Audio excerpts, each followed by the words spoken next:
जय हिंद साथियों, कड़ाईकोपीडिया के यूट्यूब चैनल में आप सबों का स्वागत है। तो चलिए मॉडर्न हिस्ट्री का नेक्स्ट पार्ट, चौथा पार्ट शुरू करते हैं हम लोग। इससे पहले मेडिवल हिस्ट्री का कंप्लीट वीडियो चैनल पर मौजूद है।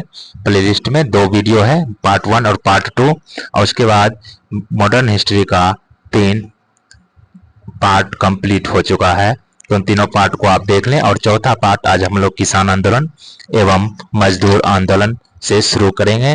और ज्योग्राफी का भी कंप्लीट वीडियो चैनल पर रखा हुआ है, पार्ट में बटा हुआ है ताकि देखने में आसानी हो। तो यह बता दें कि एनसीईआरटी क्लास 6 से लेकर क्लास 12 तक का इसमें प्रश्न है, वन लाइनर फॉर्म में, और सभी एग्जाम में पूछे जा चुके हैं, पूर्व के एग्जाम में। और यह अन्य एग्जाम जैसे कि बीपीएससी टीचर 340 शिक्षक के लिए, BPSC PT, Bihar SSC, Bihar SI, Bihar police, railway SSC के लिए महत्वपूर्ण है, किसी भी वनडे एग्जाम के लिए महत्वपूर्ण है। तो चलिए शुरू करते हैं। किसान आंदोलन एवं मजदूर आंदोलन 1918 में खेरा में आई बाढ़ के बाद किसानों के खिलाफ नो टैक्स कैंपेन का नेतृत्व किसने किया था? वल्लभ भाई पटेल ने। 1918 में खेरा में आई बाढ़ के बाद अंग्रेजों के खिलाफ नो टैक्स कैंपेन का नेतृत्व किया था सरदार वल्लभ भाई पटेल ने। गांधी जी ने अहमदाबाद में सूती मिल श्रमिकों को साथ लेकर एक सत्याग्रह का आयोजन कब किया था? 1918 में। और खेरा भी 1918 में हुआ था। अवध के कृषक आंदोलन का नेता कौन था? बाबा रामचंद्र। अवध के कृषक आंदोलन का नेता कौन था? बाबा रामचंद्र। भूदान आंदोलन का प्रवर्तक माना जाता है विनोबा भावे को। भूदान आंदोलन का प्रवर्तक किसे माना जाता है? विनोबा भावे को। 1917 में चंपारण सत्याग्रह प्रारंभ किया गया था बिहार में। 1917 में चंपारण सत्याग्रह कहां प्रारंभ किया गया था? बिहार में। 1928 में वल्लभ भाई पटेल ने भू राजस्व लगान वृद्धि के विरोध में गुजरात के किस तालुका में किसान आंदोलन का नेतृत्व किया था? तो बारदोली में। किसमें? बारदोली में। वल्लभ भाई पटेल को सरदार की उपाधि दी गई बारदोली सत्याग्रह में। बारदोली से संबंधित प्रख्यात व्यक्ति हैं सरदार वल्लभ भाई पटेल। 1928 में सरदार वल्लभ भाई पटेल ने ब्रिटिश सरकार के भू राजस्व बढ़ाने के निर्णय के विरुद्ध कहां पर किसान आंदोलन का नेतृत्व किया था? बारदोली में। केरल में मोपला विद्रोह, मलाबार विद्रोह कब हुआ था? 1921 में हुआ था। अखिल भारतीय किसान सभा के पहले अध्यक्ष थे स्वामी सहजानंद सरस्वती। अखिल भारतीय किसान सभा के पहले अध्यक्ष थे स्वामी सहजानंद सरस्वती। नील आयोग का अध्यक्ष था डब्ल्यू.एस. सीटन। नील आयोग का अध्यक्ष था डब्ल्यू.एस. सीटन। बंगाल में नील की खेती के कारण विद्रोह कब हुआ था? 1859 ईस्वी में। किसके द्वारा लिखित नील दर्पण? नील दर्पण किसने लिखा है? दीनबंधु मित्र ने लिखा है। भारतीय राष्ट्रीय आंदोलन के दौरान प्रसिद्ध उपन्यास आनंद मठ किसके द्वारा लिखा गया? बंकिम चंद्र चट्टोपाध्याय। 1920 में अहमदाबाद टेक्सटाइल लेबर एसोसिएशन मजदूर महाजन संघ की स्थापना की, जो भारत का सबसे पुराना कपड़ा श्रमिकों का संघ है। किसने? अनुसुईया साराभाई ने। 1920 में अहमदाबाद टेक्सटाइल लेबर एसोसिएशन मजदूर महाजन संघ की स्थापना किसने की थी? अनुसुईया साराभाई ने। नील की जबरन खेती के विरोध में था चंपारण आंदोलन। नील की जबरन खेती के विरोध में शुरू हुआ था वह आंदोलन जिसका नेतृत्व महात्मा गांधी ने नहीं किया था, बारदोली सत्याग्रह 1928। खेड़ा जिले के किसानों की सहायता के लिए महात्मा गांधी ने सत्याग्रह का आयोजन किया था 1918 में। गांधी जी ने चंपारण नामक एक छोटे से गांव में सत्याग्रह आंदोलन शुरू किया था। चंपारण वर्तमान में किस राज्य में स्थित है? बिहार में। वह आंदोलन जिसमें गांधी जी ने पहली बार भूख हड़ताल को शस्त्र की तरह प्रयोग किया, अहमदाबाद हड़ताल 1918। अहमदाबाद हड़ताल 1918। भारत में महात्मा गांधी का पहला सफल सत्याग्रह कौन सा था? चंपारण। भारत में महात्मा गांधी का पहला सफल सत्याग्रह था चंपारण। चंपारण सत्याग्रह संबंधित है नील की खेती से। चंपारण सत्याग्रह संबंधित है नील की खेती से। बिहार का चंपारण महात्मा गांधी द्वारा वर्ष 1917 में किए गए सत्याग्रह का साक्षी था। चंपारण सत्याग्रह कब हुआ था? 1917 में। किस शहर में गांधी जी को चंपारण की समस्याओं के बारे में सूचित किया गया था और वहां आने के लिए आमंत्रित किया गया था? तो लखनऊ में। वह व्यक्ति जिसने 1917 में महात्मा गांधी को चंपारण लाने में अहम भूमिका निभाई थी राजकुमार शुक्ल ने। अवध में हुए एका आंदोलन का मुख्य उद्देश्य क्या था? लगान का नकद में परिवर्तन करना। 1918 के संयुक्त प्रांत किसान सभा का गठन किसने किया था? इंद्र नारायण द्विवेदी ने। 1918 के संयुक्त प्रांत किसान सभा का गठन किया था इंद्र नारायण द्विवेदी ने। वह क्षेत्र जहां बाबा रामचंद्र ने किसानों को संगठित किया तो अवध में। बाबा रामचंद्र ने किसानों को संगठित किया अवध में। तेभागा आंदोलन जो 1946 ईस्वी का संबंध था किसानों से, कहां पर हुआ था तेभागा आंदोलन? बंगाल में हुआ था। भारत ट्रेड यूनियन और दलीय किस दल से संबंधित था? भारतीय मजदूर संघ 1955 भारतीय जनता पार्टी से संबंधित है। Indian national trade union Congress जिसकी स्थापना 1947 में हुई भारतीय राष्ट्रीय कांग्रेस से। यूनाइटेड ट्रेड यूनियन कांग्रेस जिसकी स्थापना 1949 में हुई कम्युनिस्ट पार्टी ऑफ इंडिया मार्क्सवादी से। और all India trade union Congress 1920 communist Party of India से। तो भारतीय मजदूर संघ भारतीय जनता पार्टी से बीजेपी से। इंडियन नेशनल कांग्रेस भारतीय राष्ट्रीय कांग्रेस से, जब Indian national trade union Congress, जबकि यूनाइटेड ट्रेड यूनियन कांग्रेस संबंधित है कम्युनिस्ट पार्टी ऑफ इंडिया से। All India trade union Congress communist Party of India से। भारत के बाहर क्रांतिकारी गतिविधियां चैप्टर है। तो भारतीय राष्ट्रीय कांग्रेस, भारतीय राष्ट्रीय ध्वज तिरंगा भीकाजी कामा द्वारा फहराया गया था जर्मनी में 1907 में। वह देश जिसने 1914 में जापानी स्टीमर कामागाटा मारू के प्रवेश के लिए मना कर दिया था, तो किसने मना किया था? कनाडा ने। भारतीय स्वतंत्रता के लिए बर्लिन समिति योजना के तहत स्थापित की गई थी कौन सी योजना? जिम्मरमैन योजना। भारतीय स्वतंत्रता के लिए बर्लिन समिति योजना के तहत स्थापित की गई थी जिम्मरमैन योजना। 1913 में भारतीयों ने गदर पार्टी की स्थापना की थी। इसका मुख्यालय कहाँ था? सैन फ्रांसिस्को में। 1913 में भारतीयों ने गदर पार्टी की स्थापना की थी। इसका मुख्यालय था सैन फ्रांसिस्को में। वह भारतीय स्वतंत्रता सेनानी जिसने 1907 में जर्मनी के स्टुटगार्ट में सप्तऋषि नामक झंडा लहराया था, मैडम भीकाजी कामा ने। सोहन सिंह भाकना ने 1913 में संयुक्त राज्य अमेरिका में भारतीयों द्वारा स्थापित की गई पार्टी जिसका नाम था गदर पार्टी के पहले अध्यक्ष के कौन थे? सोहन सिंह भाकना। कामागाटा मारू घटना संबंधित है भारतीय स्वतंत्रता संग्राम से। कामागाटा मारू घटना संबंधित है भारतीय स्वतंत्रता संग्राम से। जो तिरंगा झंडा स्टुटगार्ट में मैडम कामा ने फहराया था, उसे चोरी छिपे ब्रिटिश भारत में लाया था किसने? इंदुलाल याग्निक ने। किसने लाया था? इंदुलाल याग्निक ने। प्रथम महायुद्ध के दौरान कहां पर भारत की एक अंतिम सरकार बनी थी जिसके प्रेसिडेंट राजा महेंद्र प्रताप थे? तो अफगानिस्तान में। कहां में बनी थी? अफगानिस्तान में बनी थी। कामागाटा मारू क्या था? कनाडा की यात्रा पर निकला एक जलपोत था। संयुक्त राज्य अमेरिका में भारतीय क्रांतिकारियों द्वारा प्रकाशित किया जाने वाला पत्र गदर कितनी भाषाओं में निकाला जाता था? 4 भाषाओं में। सोहन सिंह भाकना और लाला हरदयाल मुख्य रूप से किस संगठन से जुड़े थे? गदर पार्टी से। गदर पार्टी की स्थापना किस वर्ष में हुई थी? 1913 ईस्वी में। 1913 ईस्वी में हुई थी। इंडिया हाउस एक क्रांतिकारी संगठन। इंडिया हाउस एक क्रांतिकारी संगठन श्याम जी कृष्ण वर्मा द्वारा भारतीय राष्ट्रवाद के प्रसार के लिए कहां में स्थापित किया गया था? लंदन में। कहां में स्थापित किया गया था? लंदन में। 1917 में भारतीय क्रांतिकारियों ने मेक्सिको में कम्युनिस्ट पार्टी की स्थापना की थी एम.एन. राय ने। 1917 में भारतीय क्रांतिकारी ने मेक्सिको में कम्युनिस्ट पार्टी की स्थापना की थी एम.एन. राय ने। ताशकंद में भारतीय कम्युनिस्ट पार्टी मार्क्सवादी की स्थापना हुई थी 1920 में। भारतीय क्रांतिकारियों में से किसने जर्मनी के सहयोग से अंग्रेजों के खिलाफ सशस्त्र विद्रोह का विचार किया था? बाघा जतीन ने। किसने? बाघा जतीन ने। नवंबर 1915 में किसको लाहौर में फरवरी 1915 के गदर षड्यंत्र में उसकी भूमिका के लिए फांसी दी गई थी? करतार सिंह सरावा को। करतार सिंह सरावा को फांसी दी गई थी लाहौर षड्यंत्र में। स्वराज पार्टी का गठन चैप्टर है। स्वराज पार्टी का गठन किसने किया था? चित्तरंजन दास और मोतीलाल नेहरू ने। चित्तरंजन दास ने चुनाव लड़ने के लिए 1923 ईस्वी में किसके साथ मिलकर स्वराज पार्टी की स्थापना की थी? मोतीलाल नेहरू के साथ मिलकर। 1923 में गठित स्वराज पार्टी के संस्थापक सदस्यों में से एक थे चित्तरंजन दास। स्वराज पार्टी की स्थापना की गई थी वर्ष 1923 में। भारतीय लोगों के लिए अपेक्षाकृत अधिक स्वतंत्रता की मांग करने हेतु स्वराज पार्टी की स्थापना की गई थी गया में। कहाँ में की गई थी? गया में। स्वराज पार्टी के गठन से संबंधित थे चित्तरंजन दास और मोतीलाल नेहरू। महात्मा गांधी के साथ चंपारण सत्याग्रह में भाग लेने वालों में सम्मिलित थे राजेंद्र प्रसाद और अनुग्रह नारायण सिन्हा।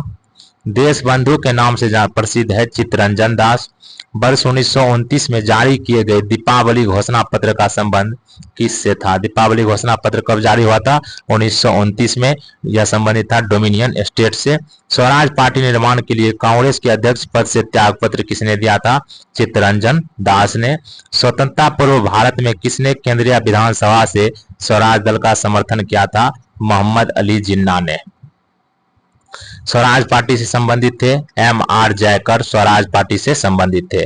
तो चलिए नेक्स्ट चैप्टर है साइमन कमीशन और नेहरू रिपोर्ट। 1928 के साइमन कमीशन विरोधी आंदोलन में जख्मी होने के कारण किस महान नेता की मृत्यु हुई थी? लाला लाजपत राय की। नेहरू रिपोर्ट 1928 संबंधित है संवैधानिक ढांचा से। साइमन आयोग यूनाइटेड किंगडम से संसद के 7 सदस्यों का एक समूह था। साइमन आयोग में कितना सदस्य था? 7 सदस्य था। इसने ब्रिटिश भारत के लिए संवैधानिक सुधार का सुझाव देने के लिए गठित किया गया था, जिसमें एक भी भारतीय नहीं था। ब्रिटिश सरकार द्वारा भेजे गए साइमन कमीशन का बहिष्कार किया गया क्योंकि कमीशन में कोई भी भारतीय सदस्य नहीं था। भारतीय सांविधिक आयोग 1928 की अध्यक्षता की थी सर जॉन साइमन ने। साइमन कमीशन भारत आया 1928 में। साइमन कमीशन का सदस्य नहीं था जेम्स ए स्कॉट, सदस्य नहीं था। ऑप्शन पर आधारित प्रश्न है ये। साइमन आयोग का 1927 में बहिष्कार किया गया क्योंकि आयोग में कोई भारतीय मूल का सदस्य नहीं था। उत्तर प्रदेश से कुछ जिलों को अलग करके उत्तराखंड का गठन कब किया गया? 9 नवंबर 2000 को। साइमन कमीशन की यात्रा नहीं की थी ग्वालियर में, यात्रा नहीं की थी ग्वालियर की।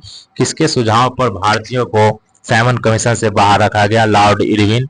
सर्वप्रथम भारत के लिए औपनिवेशिक स्वराज की मांग की थी सर तेज बहादुर सप्रू और जयकर ने। सर तेज बहादुर सप्रू और जयकर ने। साइमन गो बैक के नारे का निर्माण किया गया था यूसुफ मेहर अली के द्वारा। साइमन गो बैक के नारे का निर्माण किया गया था यूसुफ मेहर अली के द्वारा। फरवरी 1928 में आयोजित सर्वदलीय सम्मेलन के अध्यक्ष कौन थे? Doctor M.A. अंसारी। फरवरी 1928 में आयोजित सर्वदलीय सम्मेलन के अध्यक्ष थे डॉक्टर M.A. अंसारी। कांग्रेस का लाहौर अधिवेशन और पूर्ण स्वराज 1929। पूर्ण स्वराज का प्रस्ताव पारित हुआ था तब भारतीय राष्ट्रीय कांग्रेस के अध्यक्ष कौन थे? जवाहरलाल नेहरू थे। भारतीय राष्ट्रीय कांग्रेस का अधिवेशन जिसमें संपूर्ण स्वाधीनता की शपथ ली गई थी वह हुई थी लाहौर अधिवेशन 1929 में। 1929 में कांग्रेस के लाहौर अधिवेशन में पारित संकल्प में शामिल नहीं था अस्पृश्यता उन्मूलन, शामिल नहीं था। ऑप्शन पर आधारित प्रश्न है। 31 दिसंबर 1929 को अर्धरात्रि में भारतीय राष्ट्रीय ध्वज को फहराया था किसने? जवाहरलाल नेहरू ने फहराया था। तो चलिए नेक्स्ट चैप्टर है सविनय अवज्ञा आंदोलन और दांडी मार्च। तो महात्मा गांधी ने 12 मार्च 1930 को नमक आंदोलन की शुरुआत कहां से की थी? साबरमती से की थी। वर्ष 1930 में सी राजगोपालाचारी ने कहां पर नमक कानून तोड़ा था? सी राजगोपालाचारी ने नमक कानून तोड़ा था वेदारण्यम में। वेदारण्यम में। तमिलनाडु में नमक सत्याग्रह आंदोलन किया था सी चक्रवर्ती राजगोपालाचारी ने। नमक सत्याग्रह आंदोलन के लिए महात्मा गांधी ने लगभग कितने मील की दूरी तय की थी? 241 मील की दूरी तय की थी। खान अब्दुल गफ्फार खान किस क्षेत्र के नेता थे? उत्तर पश्चिम सीमांत प्रांत के नेता थे। दांडी, महात्मा गांधी के नेतृत्व में दांडी नामक मार्च का गंतव्य किस राज्य में स्थित है? दांडी गुजरात में। कहां पर? गुजरात में।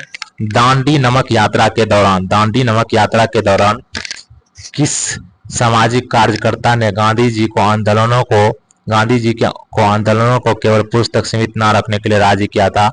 कमला देवी चट्टोपाध्याय।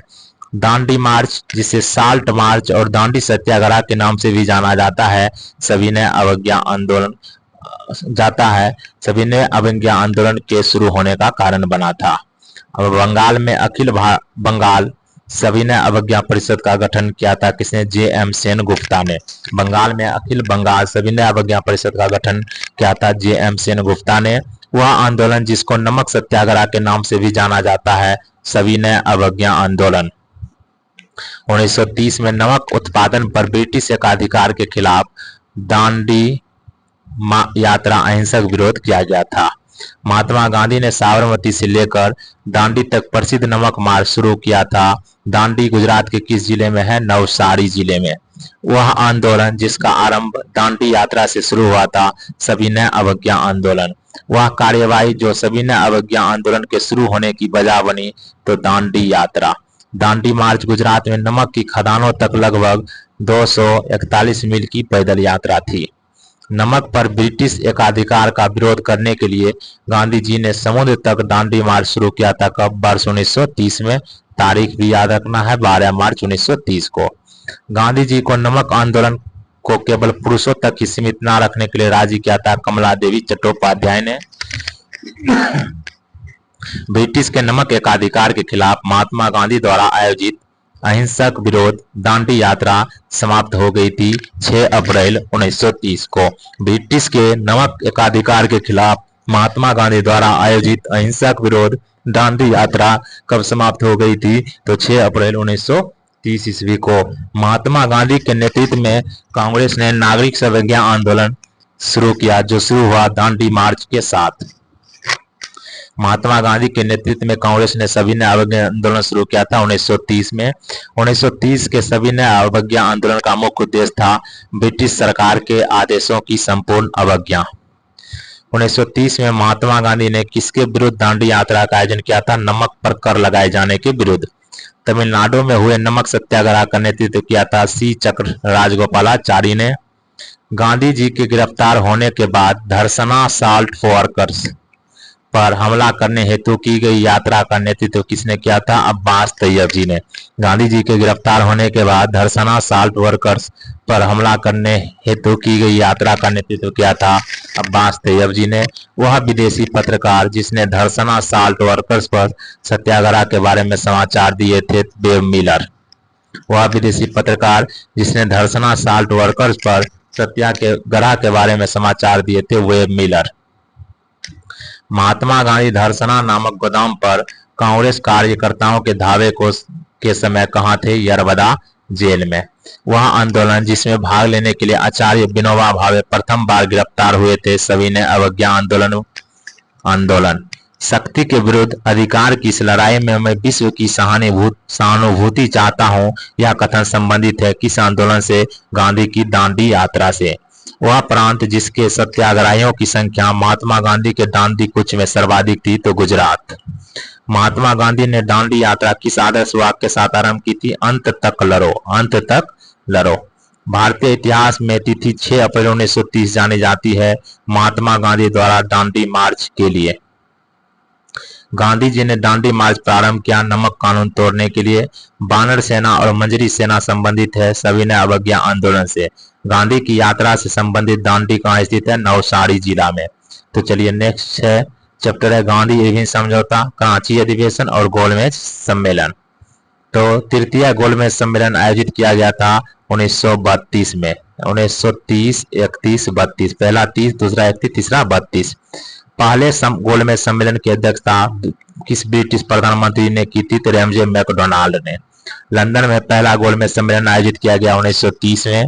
31 अक्टूबर 1929 को प्रसिद्ध इरविन घोषणा में शामिल था भारत के लिए एक अधिराज्य का दर्जा। इरविन घोषणा 31 अक्टूबर 1929 को इसमें शामिल था भारत के लिए एक अधिराज्य का दर्जा। सभी तीनों गोलमेज सम्मेलनों में भाग लिया था भीमराव अंबेडकर ने। वह बात जो मार्च 1931 में हस्ताक्षरित गांधी इरविन समझौते में उल्लेखित थी, सविनय अवज्ञा आंदोलन वापस लिया जाएगा। गांधी इरविन समझौते पर हस्ताक्षर किए गए थे कब? 1931 में। वह भारतीय महिला जिसने गांधी जी के साथ द्वितीय गोलमेज सम्मेलन में भाग लिया था, तो कौन महिला भाग ली थी? सरोजनी नायडू ने। दूसरा भारतीय गोलमेज सम्मेलन शुरू हुआ था सितंबर 1931 में। लंदन में संपन्न हुए दूसरे गोलमेज सम्मेलन में कांग्रेस का प्रतिनिधित्व किसने किया था? महात्मा गांधी ने।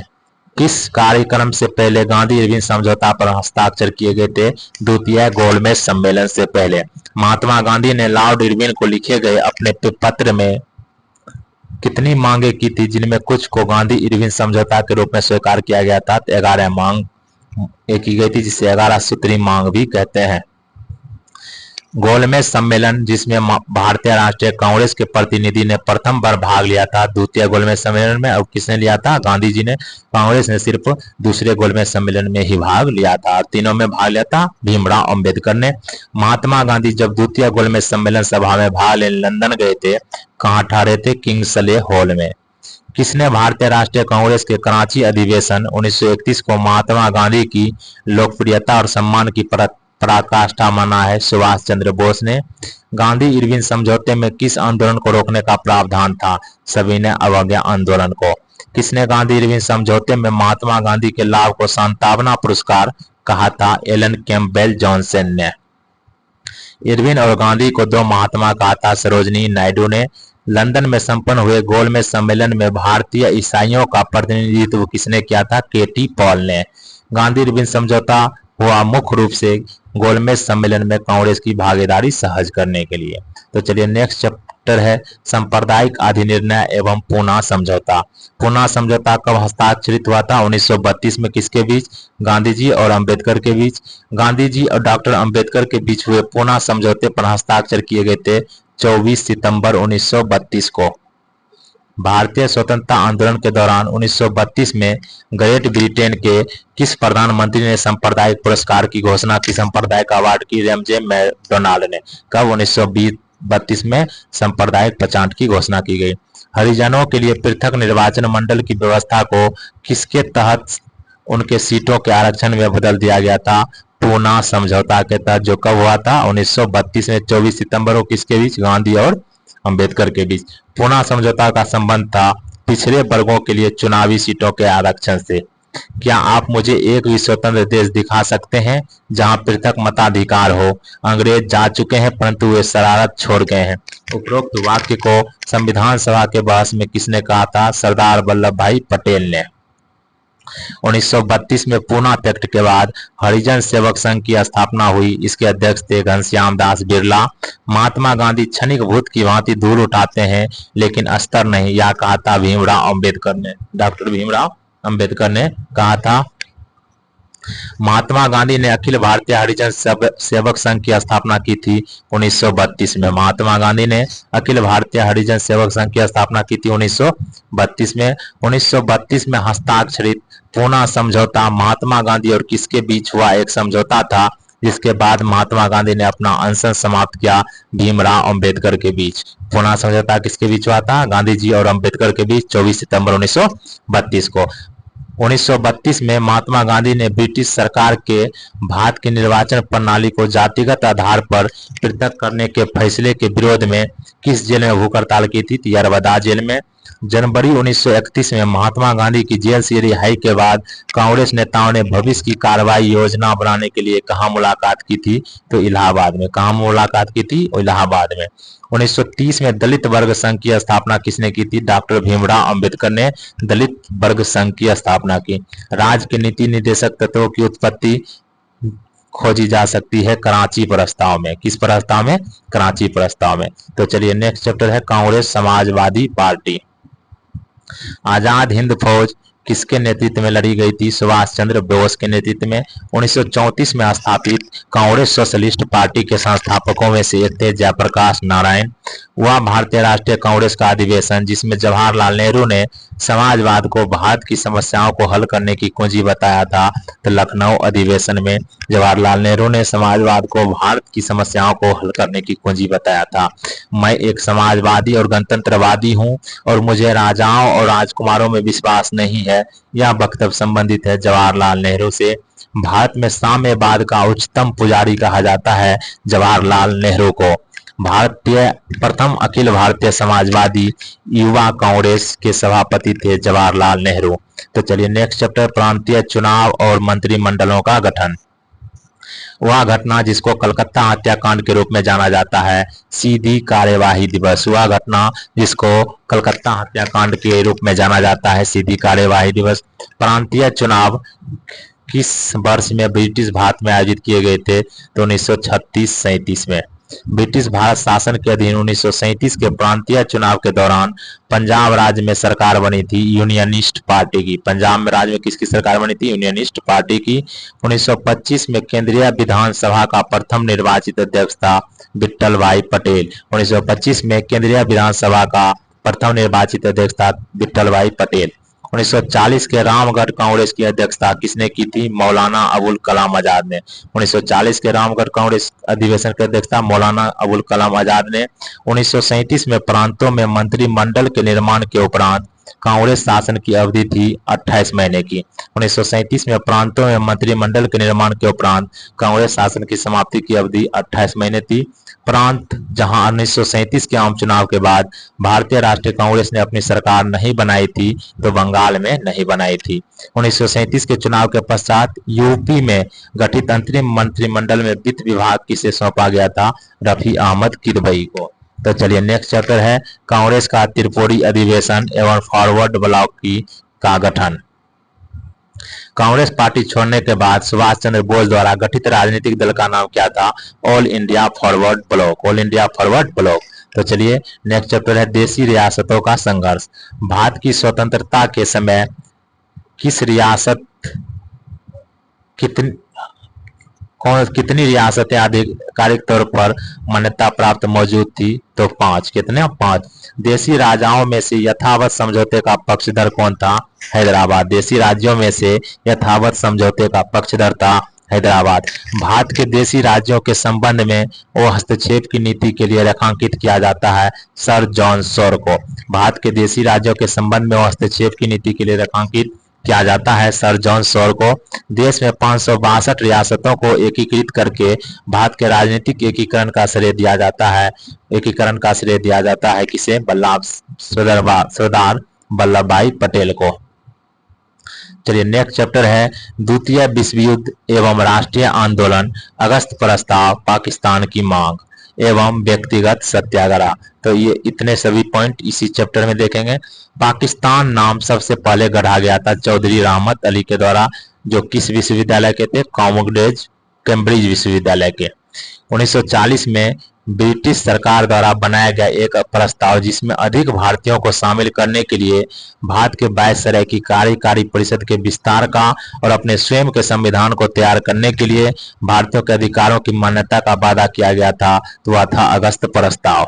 सत्याग्रही के रूप में चुने जाने वाले पहले व्यक्ति कौन थे और उन्होंने भूदान आंदोलन की भी नींव रखी थी? तो विनोबा भावे ने।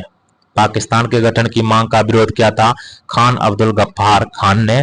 पाकिस्तान की मांग मुस्लिम लीग के द्वारा की गई थी कब? 1940 में। पाकिस्तान की मांग मुस्लिम लीग के द्वारा कब की गई? 1940 में। आजाद हिंद फौज INA से जुड़े नहीं थे BC दत्त। व्यक्तिगत सत्याग्रह में विनोबा भावे को प्रथम सत्याग्रही चुना गया था। दूसरे स्थान पर कौन थे? पंडित जवाहरलाल नेहरू थे। द्वितीय विश्व युद्ध के संबंध में भारतीय राष्ट्रीय कांग्रेस की नीति क्या थी? पूर्ण स्वतंत्रता का आश्वासन मिलने पर ब्रिटेन को सहयोग। द्वितीय विश्व युद्ध के बाद 1946 में भारत आया था Cabinet Mission. Cabinet Mission Bharat कब आया? 1946 में भारत आया था। Cambridge pamphlet now or never के रचयिता कौन थे? चौधरी रहमत अली। किस राज्य में पोलिश शरणार्थी परिवारों के लिए एक स्मारक स्तंभ स्थापित किया गया है जिन्होंने द्वितीय विश्व युद्ध के दौरान भारत को अपना घर बना लिया था? तो महाराष्ट्र। तो नेक्स्ट चैप्टर है क्रिप्स मिशन और भारत छोड़ो आंदोलन। अपने करीबी सहयोगियों के साथ भारत छोड़ो आंदोलन के दौरान गुप्त कांग्रेस रेडियो की शुरुआत किसने की थी? गुप्त कांग्रेस रेडियो की शुरुआत उषा मेहता ने की थी। अखिल भारतीय कांग्रेस कमेटी में भारत छोड़ो प्रस्ताव स्वीकार किया गया था बम्बई में। बम्बई अधिवेशन में। किस अधिवेशन में? बम्बई अधिवेशन में। भारतीय स्वतंत्रता आंदोलन के भारत छोड़ो आंदोलन के दौरान फांसी की सजा के द्वारा शहीद होने वाले इकलौते क्रांतिकारी कौन थे? कुशल कोम्बार। भारतीय स्वतंत्रता आंदोलन के भारत छोड़ो आंदोलन के दौरान फांसी की सजा के द्वारा शहीद होने वाले इकलौते क्रांतिकारी थे कुशल कोम्बार। 1942 में महात्मा गांधी द्वारा भारत छोड़ो आंदोलन प्रारंभ किया गया था अगस्त क्रांति मैदान में।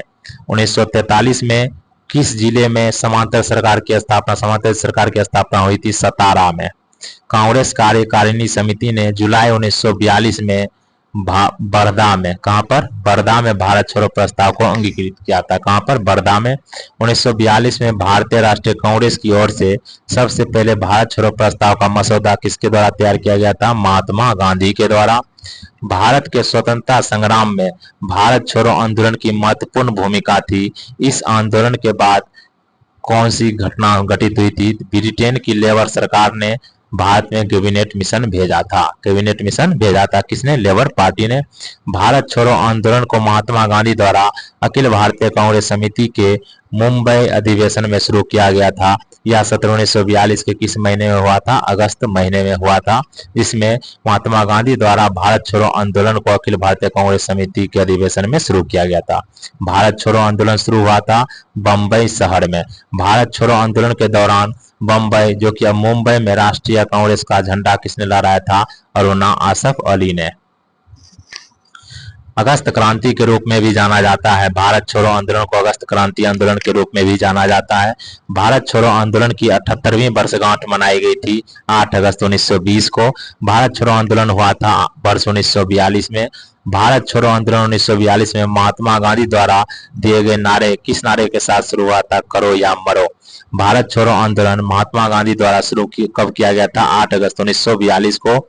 जिस वर्ष क्रिप्स मिशन भारत में आया था वह वर्ष था 1942। भारत छोड़ो आंदोलन प्रारंभ हुआ था 9 अगस्त 1942 को, और कहां पर? बम्बई में। बंगाल के मिदनापुर जिले में जातीय सरकार की स्थापना कब हुई थी? 1942 में। बंगाल के मिदनापुर जिले में जातीय सरकार की स्थापना हुई थी 1942 में।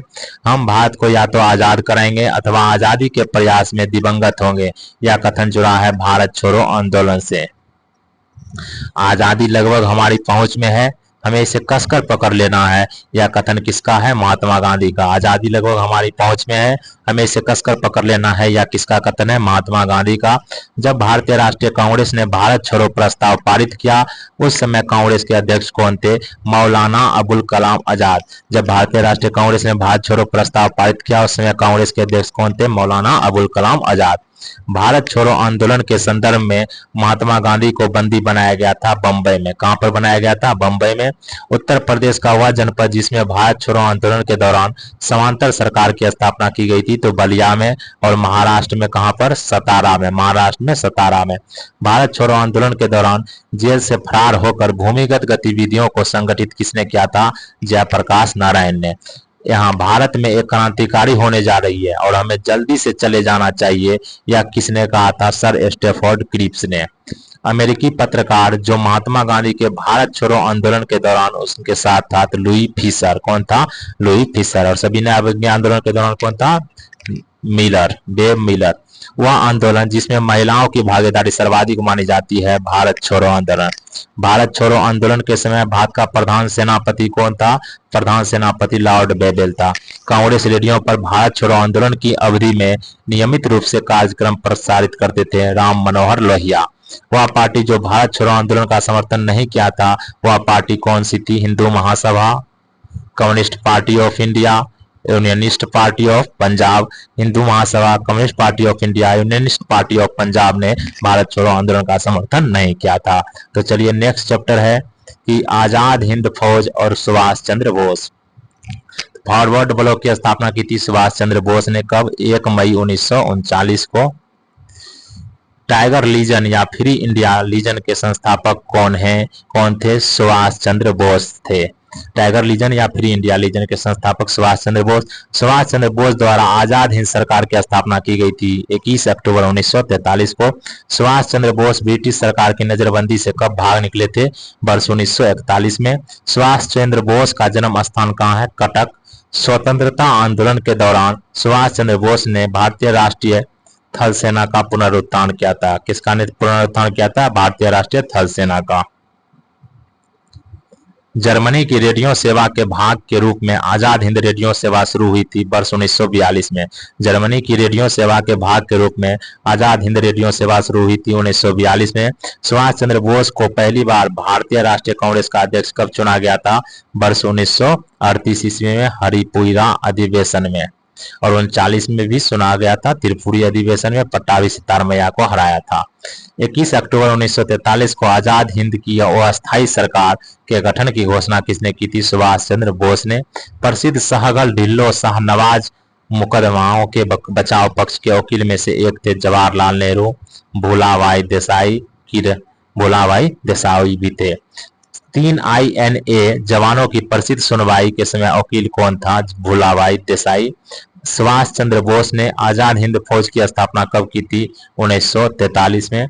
इंडियन नेशनल आर्मी का गठन किसके द्वारा किया गया था? मोहन सिंह के द्वारा 1942 में।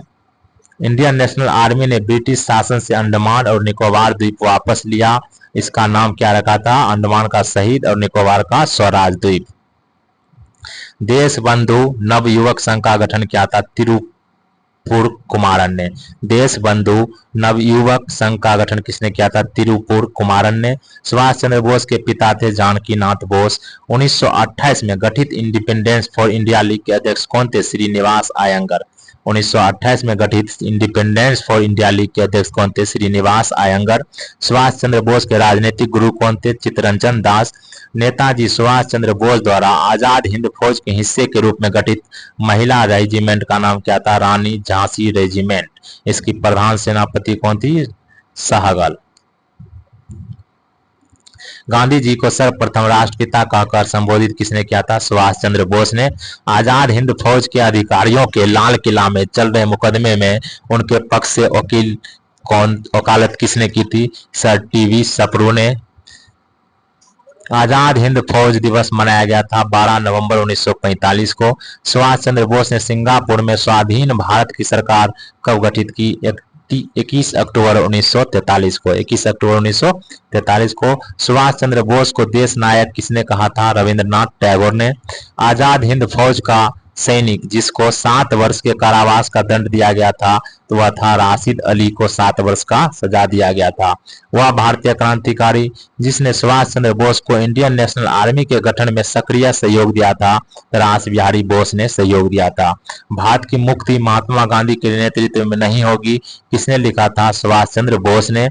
तुम मुझे खून दो मैं तुम्हें आजादी दूंगा, यह कथन किसका है? सुभाष चंद्र बोस का। दिल्ली चलो का नारा किसने दिया था? सुभाष चंद्र बोस ने दिया था।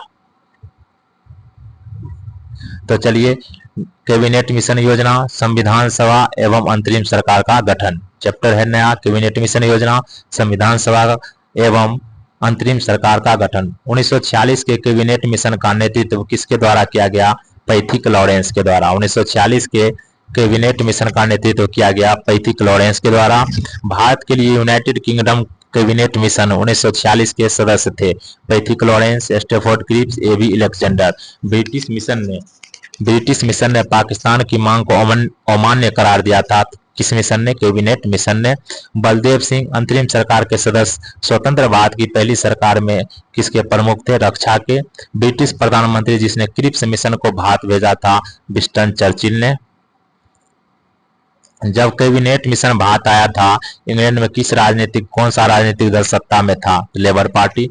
कैबिनेट मिशन का सदस्य नहीं था सर जॉन साइमन। 1946 में ब्रिटिश सरकार द्वारा एक कैबिनेट मिशन भारत भेजा गया था जिसमें शामिल थे कितने सदस्य? 3 सदस्य। 31 दिसंबर 1947 को भारत की संविधान सभा में संयुक्त प्रांत का प्रतिनिधि अधिक था। संयुक्त प्रांत का प्रतिनिधित्व अधिकतम था। कैबिनेट मिशन कब भारत आया था? तो वर्ष 1946 में। 1946 में भारत में अंतरिम सरकार बनाने के लिए लॉर्ड बेवेल ने किसे आमंत्रित किया था? जवाहरलाल नेहरू को। भारत के प्रथम गृह मंत्री कौन थे? सरदार वल्लभ भाई पटेल।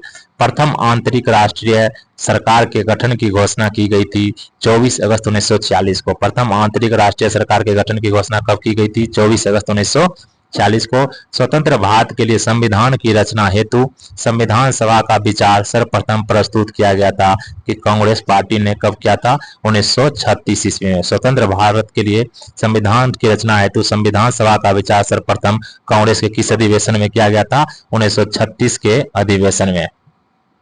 कैबिनेट मिशन के भारत आगमन के समय भारतीय राष्ट्रीय कांग्रेस का अध्यक्ष कौन था? मौलाना अबुल कलाम आजाद। कैबिनेट मिशन के भारत आगमन के समय भारतीय राष्ट्रीय कांग्रेस का अध्यक्ष कौन था? मौलाना अबुल कलाम आजाद। भारतीय संविधान की पांडुलेखन समिति के अध्यक्ष कौन थे? भीमराव अंबेडकर। भारतीय संविधान की पांडुलेखन समिति के अध्यक्ष थे भीमराव अंबेडकर। सांप्रदायिक और अन्य समस्याओं के न्याय संगत समाधान का एकमात्र तरीका संविधान सभा ही है। यह घोषणा 1939 में किसने की थी? महात्मा गांधी ने। सांप्रदायिक एवं अन्य समस्याओं के न्याय संगत समाधान का एकमात्र तरीका संविधान सभा ही है। यह घोषणा 1939 में किसने की थी? महात्मा गांधी ने। तो चलिए नेक्स्ट चैप्टर है माउंटबेटन योजना, भारत का विभाजन एवं स्वतंत्रता। तो माउंटबेटन प्लान जो जून 1947 में किस प्रांत में जनमत संग्रह प्रदान किया गया था? बलूचिस्तान प्रांत में जनमत संग्रह प्रदान किया गया था। भारत के विभाजन की योजना को किस नाम से जाना जाता है? 3 जून योजना से। 15 अगस्त 1947 को भारत के पहले प्रधानमंत्री 15 अगस्त 1947 को भारत के